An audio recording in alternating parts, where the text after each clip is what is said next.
बिस्मिल्लाहिर्रहमानिर्रहीम। अस्सलाम वालेकुम नाज़रीन, आप यूट्यूब चैनल देख रहे हैं। मैं इमरान खान हूँ। इससे पहले कि मैं वीलॉग शुरू करूँ, पहले मैं एक दफ़ा फिर आपको बता दूँ कि वीपीएन इंस्टॉल कर लें।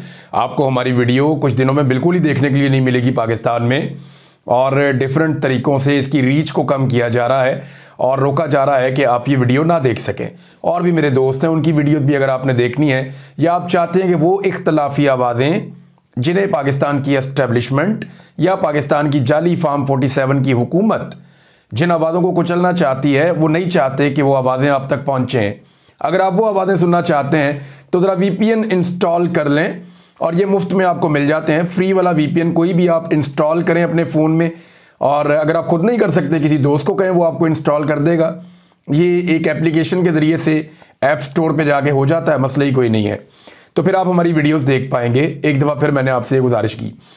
अब नाज़रीन, एक सवाल मैंने आपसे पूछना है प्रोग्राम के शुरू में, जिसका जवाब मैं आपको आगे चलकर दूंगा, और ये सवाल बहुत अहम है। सिर्फ अपने जहन में लाइएगा कि क्या आप उन 5 जजेस के नाम जानते हैं जिन्होंने सिविलियंस के मिलिट्री कोर्ट में ट्रायल की इजाज़त दी। ये दुनिया में नहीं होता, युगांडा में नहीं होता, उन्होंने भी मना किया। दुनिया भर के जो बदतरीन ममालिक है ना, वहाँ पे भी ये इस तरीके से नहीं होता। यानी ये हो सकता है कोई दहशतगर्द है, कोई बड़ा खौफनाक हालात चल रहे हैं, कोई इस तरह के मामलात हैं। ये नॉर्मल सिविलियन कुछ सियासतदानों के या सियासी वर्कर्स के उठा के मिलिट्री कोर्ट्स के अंदर ट्रायल कर देना, ये कहाँ का इंसाफ है। तो अब आप ये बताइए कि क्या आपको याद है, थोड़े दिन पहले, लगभग 2 हफ्ते हो गए हैं, एक फैसला आया था जिसमें यह बताया गया था कि फौजी अदालतों को यह हक हासिल है कि वो सिविलियन का ट्रायल कर सकें। यानी एक कर्नल बैठ के फैसला कर सकता है किसी भी आदमी की ज़िंदगी का कि उसको जेल में डालना है या उसको आज़ाद रखना है। उसके ऊपर कोई भी एलिगेशन लगाया जा सकता है। और ये मामला ऐसा है कि जिनकी ट्रेनिंग ही नहीं है अदालत की, फैसला करने का कोई पता ही नहीं है उन्हें, वहाँ पर इंसाफ की कोई गुंजाइश ही नहीं है। शवाहिद कैसे पेश करने हैं, वकला कैसे जाएंगे, मामला कैसे चलेगा, ट्रायल कैसे होगा, हर चीज़ में इबाहम है। और मुद्दई कौन है? वो भी फौज है। यानी सीनियर फौजी अफसरान मुद्दई हैं और जूनियर फौजी अफसरान जज हैं। तो क्या जूनियर अपने सीनियर के खिलाफ फैसला दे सकता है? कभी नहीं दे सकता। जो सीनियर ने लिख के देना वही फैसला होगा। तो ये जो फैसला दिया, ये कौन से 5 ऐसे हीरे जजेस थे सुप्रीम कोर्ट ऑफ पाकिस्तान के जिन्होंने मिलिट्री कोर्ट्स के अंदर सिविलियन का मुकदमा चलाने की इजाज़त दी। ये जरा अगर आपको नाम याद है ना, तो गूगल आपने नहीं करना, अपने जहन में आप लेकर आए, याद करें कि आपको पता है वो कौन है, वो हीरे कौन से हैं, और वो अगला कौन सा कारनामा करने जा रहे हैं। वापस आके बताता हूँ बाद में। नाज़रीन, एक खबर और आई है और पाकिस्तान की मार्केट में बहुत ये खबर फैली है। अंसार अब्बासी साहब से गालिबन ये खबर शुरू हुई, फाद हुसैन साहब ने भी दी, कुछ और हमारे साथी हैं उन्होंने भी दी है। कुछ को गलतफहमी हो गई, कुछ ने एक दूसरे से कॉपी कर ली। लेकिन ये खबर जो आई वो ये है कि अमेरिका से जो आज से 2 माह पहले डॉक्टर्स आए हुए थे, उनके बारे में क्लेम किया गया कि वो दोबारा आ गए। फिर ये क्लेम किया गया कि उनकी इमरान खान साहब से भी मुलाकात करवाई जाएगी। फिर ये भी क्लेम किया गया कि पाकिस्तान की सियासत में कोई हलचल चल रही है और कोई मामला तय हो रहे हैं एस्टेब्लिशमेंट और पाकिस्तान तहरीक इंसाफ के बीच में।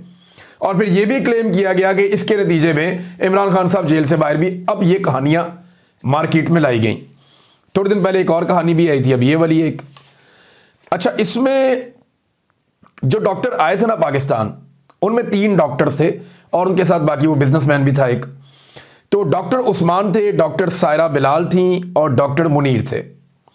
मैंने अमेरिका में 2 लोगों से रब्ता किया, एक आतिफ खान साहब से और एक मैंने एक और शख्सियत है उनसे भी रब्ता किया। मैंने वैसे मेरी शहबाज गिल साहब से भी बात हुई। तो इन सब ने मुझे ये बताया कि जी ये तीनों डॉक्टर अमेरिका में ही मौजूद हैं और इनमें से कोई डॉक्टर पाकिस्तान में नहीं गया। यानी जब ये डॉक्टर पाकिस्तान नहीं गए तो ये क्लेम कहाँ से आया, और ये सिक्योरिटी ज़राए से आया, एस्टेब्लिशमेंट के ज़राए से ये क्लेम आया, जो सहाफ़ियों ने बताया कि जनाब वही डॉक्टर वापस पहुँच गए। तो ये कहा कि वही डॉक्टर पहुँच गए। अच्छा, मैंने ये भी पूछा कि जनाब क्या ये मुमकिन है कोई और डॉक्टर आ गए हों उनकी जगह पे। तो मुझे जो जवाब मिला वो बड़ा दिलचस्प था कि जिन डॉक्टरों को शौक है ना अपनी इज्जत अफजाई करवाने का, तो वो चले जाए फिर पाकिस्तान। जो पहले पब्लिक ने रिएक्शन दिया है वो फिर रिएक्शन आ जाएगा। तो अगर कोई और डॉक्टर आए भी हैं, मेरे ख्याल में यहाँ पे एस्टेब्लिशमेंट भी एक दूसरे को बेवकूफ़ बनाते हैं। थोड़ा अर्सा पहले मुस्लिम लीग नून के कारकुनों को और इधर उधर से लोगों को पकड़ के वो बिठा के आर्मी चीफ को बुला लिया, जनाब ये सारे ओवरसीज इन्वेस्टर्स आ गए हैं, कोई इन्वेस्टमेंट नहीं आई पाकिस्तान में। एवं कहानी सुना के वो निकल गए, इधर कौम का पैसा भी खर्च कर दिया।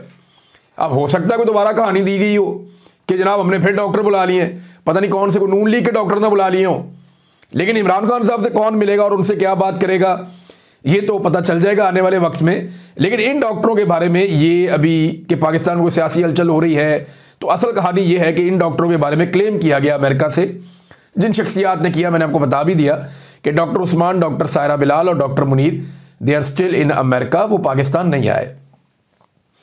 एक और नाज़रीन खबर है कि अदालत में इमरान खान साहब का केस लगना था बुध वाले दिन, ये बहुत इंपॉर्टेंट है। देखें, इमरान खान साहब का केस लगना था अदालत में बुध वाले दिन, और इसके बारे में जो सरफराज डोगर साहब हैं, जो कायम मकाम चीफ जस्टिस हैं इस्लामाबाद हाई कोर्ट के, उन्होंने कहा था बुध को मैं लगा दूंगा, नेक्स्ट वीक में बुध वाले दिन लग जाएगा।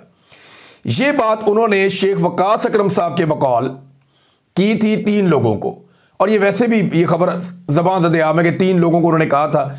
जज साहब ने, एक लतीफ़ खोसा साहब थे, एक अली जफ़र साहब थे, एक बैरिस्टर गौर थे, कि जनाब मैं अगले हफ्ते जो बुध वाले दिन ये केस ये सुनूंगा, मैं मंगल बुध को उन्होंने सुनना था। लेकिन इस हफ्ते के लिए जो कॉज लिस्ट जारी हुई है, यानी अब हफ्ते की पूरी जारी हो जाती है ना, अब आज एतवार को वीडियो सुन रहे हैं तो अगले हफ्ते में जो केसेस लगने उनकी लिस्ट आ जाती है, उसमें अभी तक जनाब ये इमरान खान साहब के केस का जिक्र नहीं है। तो क्या इस हफ्ते भी इमरान खान साहब का केस नहीं लगाया जाएगा? और इस बारे में पाकिस्तान तहरीक इंसाफ जो है पुरस्रार तौर पर खामोश है। तो पाकिस्तान तहरीक इंसाफ किस चीज़ का इंतजार कर रही है? जरा सिद्दीक जान साहब ने इसके ऊपर क्या लिखा, क्योंकि ये वहाँ कोर्ट्स को कवर करते हैं, तो वो क्या कह रहे हैं जरा सुने आप।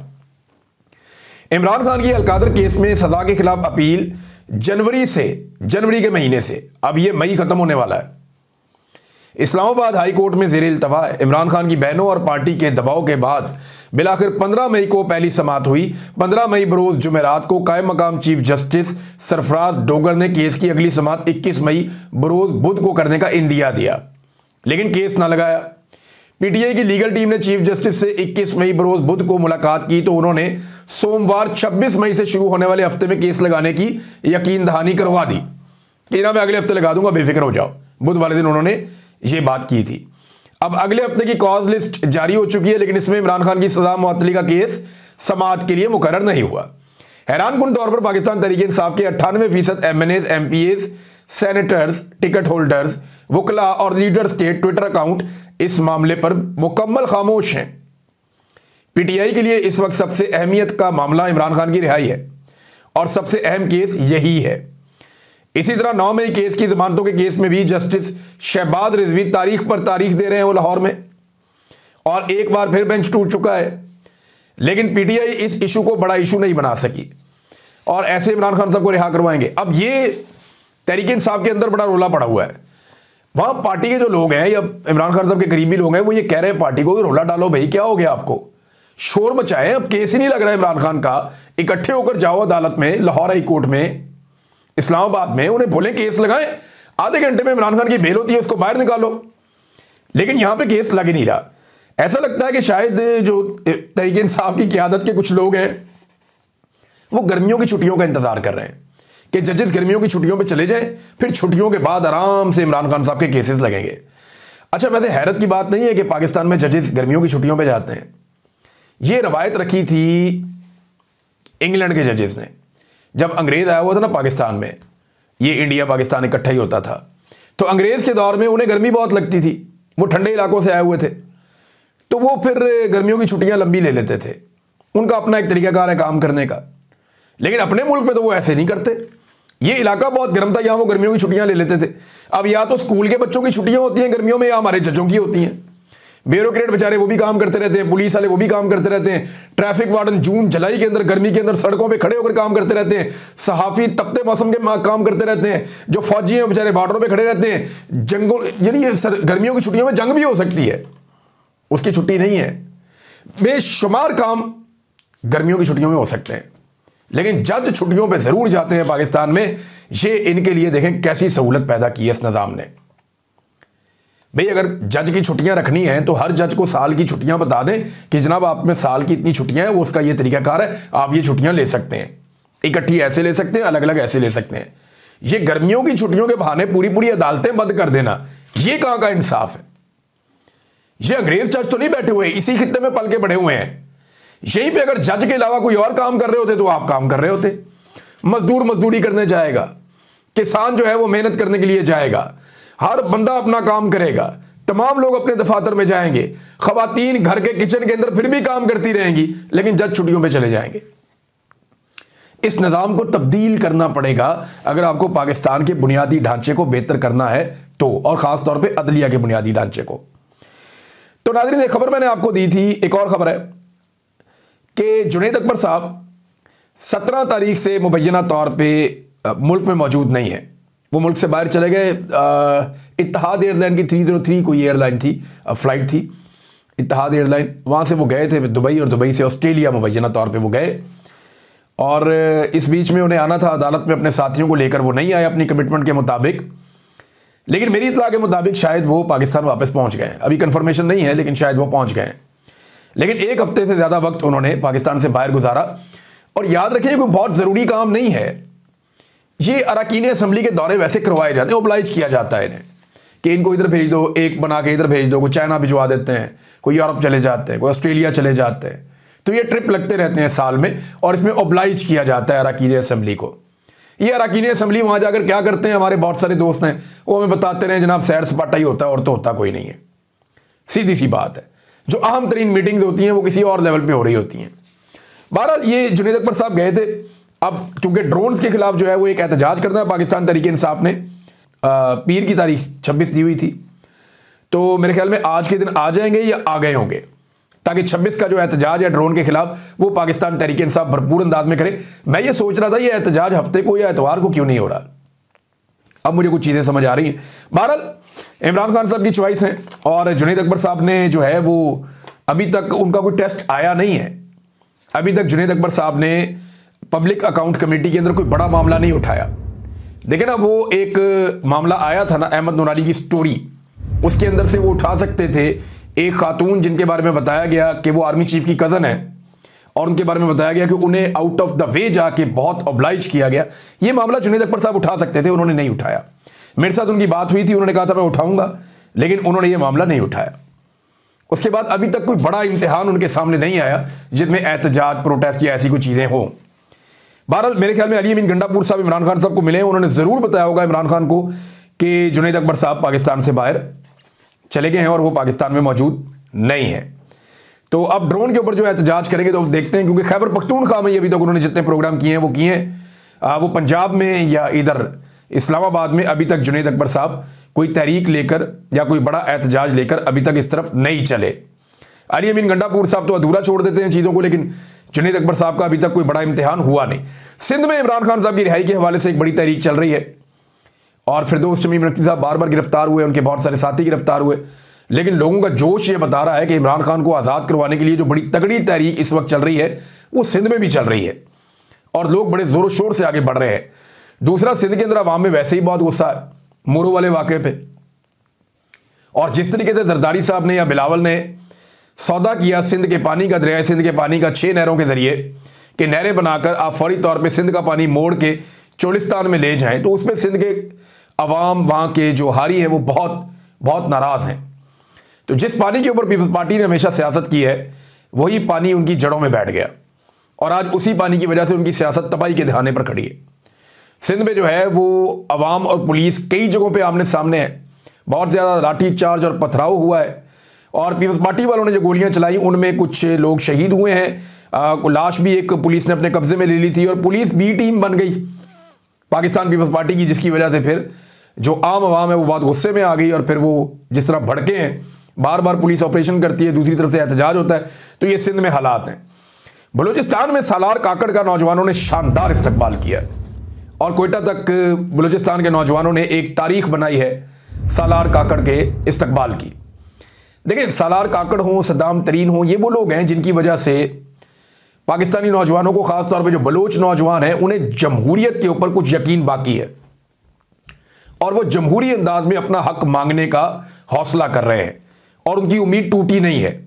वरना जो रियासत कर रही है उसके बाद तो, यानी जो मारंग बलोच जो है वो जमहूरी अंदाज में निकल कर एहतजाज करती है ना, उसके बाद कोई हथियार तो नहीं होता, वो किसी से झगड़ती तो नहीं है, वो किसी पे गोली तो नहीं चलाती, वो निहत्ती लड़की है, वो निकलती है, निकल कर एहतजाज करती है डॉक्टर मारंग बलोच, और जिस तरह उसको दीवार के साथ लगाया गया, जिस तरह बाकी लोगों को दीवार के साथ लगाया गया, क्या रियासत ये चाहती है कि जमहूरी अंदाज में एहतजाज करना सारे लोग बंद कर दें और सब लोग वही जबान बोले जो रियासत बोल रही है? या सब लोगों को धकेल कर पहाड़ों पर चढ़ाना चाहती है रियासत?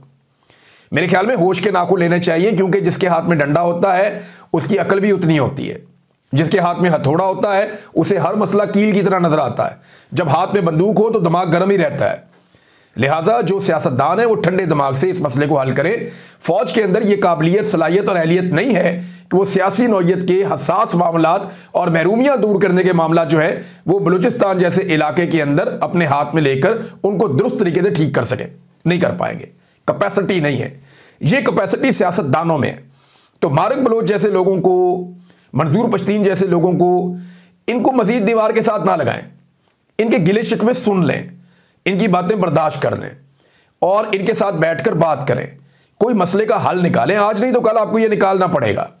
बहरहाल सालार काकड़ का जो इस्तकबाल हुआ है, यह भी एक तारीख रकम हो रही है बलूचिस्तान में, और यह तारीख लिखी जा रही है। सब इस तारीख को दोहराएंगे। नाज़रीन, आज़ाद कश्मीर में भी एहतजाज शुरू हो गया। इसकी तफसीलात मैं आपको नेक्स्ट वीलॉग में बताऊंगा, लेकिन कुछ चीज़ें मुझे आपके सामने रखनी है। नंबर एक तो सियालकोट में जो PP52 का जो पाकिस्तान तहरीक-ए-इंसाफ का उम्मीदवार है, उसका इंतखाबी निशान ढोल। हल्के से मैंने रिपोर्ट इकट्ठी करवाई, जी पूरे हल्के में ढोल ही बज रहा है। हुकूमती उम्मीदवार दिखाई नहीं दे रहा। वहाँ पर हुकूमती उम्मीदवार ने जनरल आसिम मुनीर साहब के, फील्ड मार्शल के लगाए थे पोस्टर्स और बैनर्स, और उसके बाद जनाब नवाज शरीफ से ज़्यादा उन्होंने ये प्रमोशन की थी। लेकिन अवाम के अंदर बिल्कुल किसी किस्म की तहरीक है ही नहीं।